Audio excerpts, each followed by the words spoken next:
Sawadi ka nga ni. Ipakpugi mo na bago ang lahat. Iyon!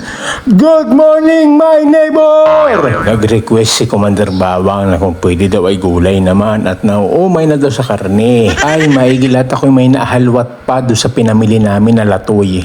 Ay, edi, maigi pang adubuhin na rin. Pero hindi aram pinaka main topic natin ngayon. Si Sawadi ka nyo nga ni ay nagkabasher na dine sa Thailand. Pero hindi naman nabago sa atin at kita ay may basher na talaga sa katanawan pala ang Pinoy din yung naigma din sa atin sa Thailand. Damang ko lang kung saan nakatira yun. Igagaya ko lang rin abawin ni Commander Bawang at game na kita. A few moments later. Ayun lang nga ni. Kung bakit ko nasabi ako may basher. Gawa sa comment na are. Yan. Nag-comment yan doon sa post ko no ako ay nagluto ng crispy papa. Ay wari ko naman nakita nyo na lahat yung post ko na yun. Ay wala naman akong kinapsyon doon na healthy yung niluto ko. Ay wala din naman akong sinabi na niluto ko sa olive oil. Pinalutong ko sa air fryer. Ay kitang-kita mo naman, brother.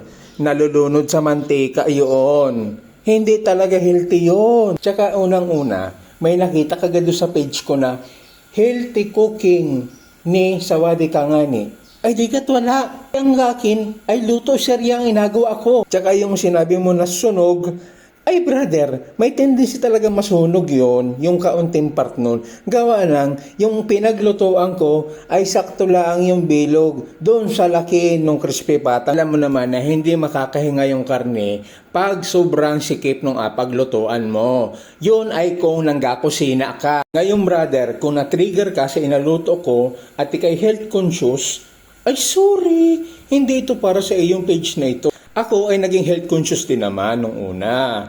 From 100 plus na kilo down to 78. Ganun ako nag-lose ng weight. Kaya naiintindihan ko kung bakit mo sinabing hindi healthy ang inaluto ko. Nario, sinerch ko ha. Baka hindi mo pa alam, hindi lecture ko sa iyo. Crispy pata is high in saturated fat, cholesterol, and calories, which can increase the risk of heart disease and weight gain if eaten regularly in large portion. Additionally, it is often deep fried, which may contribute to the formation of harmful compounds, which is hindi talaga healthy brother kung aaraw-arawin mo ang crispy papa. Lalong-lalo na kung malalaking tipak ang apangusin mo. At hindi naman ako ganoon kakwarta para araw-arawin yon at alam ko ang akahinatnan ko. Ngayon brother, alam mo naman na siguro na hindi talaga healthy ang crispy papa. At hindi ko naman inasabi sa iyo na kumain ka nun. Pero inasiguro ko sa iyo na ikaw ay namamangos din ng lechon. Namamangos ka ng fried chicken. Namamangos ka ng pork chop. Ay brother, inasabi ko sa iyo, lahat ng inaprito sa mantika ay hindi healthy. Ay oting ni pa naman Ang gampang kukit mo pa naman. Ang ganda pa ng hubog ng katawan mo. Ang cute mo pating matulog. Ay, wag mo abaguhin yan. Paano? Napaliwanag ko na ang side ko. Kung gusto mo magpaliwanag na sa iyo, ay hintayin ko ha. Hanggang din na muna kita ha. Pero bago ang lahat, hipakpugi muna tayo.